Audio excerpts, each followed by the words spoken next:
Before we proceed, guys, let's count all the reasons why at this point in time we may potentially look for buy opportunities, right? Reason number one is that we have, remember, this W structure, right, which has a neckline at that point, right? Number two, price broke to the upside of that neckline and then came back to the neckline of that W structure. Number three, the neckline of the W structure is now a very strong level of support and tells us that we may potentially start to look for buy opportunities, as I've said, guys, right?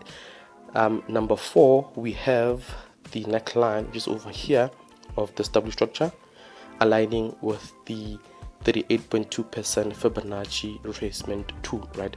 So that's reason number four, that motivates as to why we should potentially look for buy opportunities, right?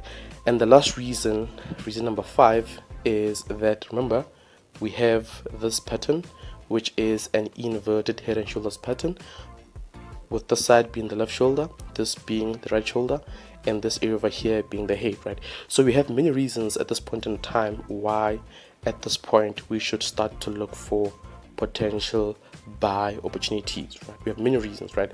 Having said that, we're not just gonna buy just based on those reasons that I've given you. I believe that on the lower time frames we need more reasons, right, before we actually make any buy decisions. But so far, based on all those reasons, I would say that for the most part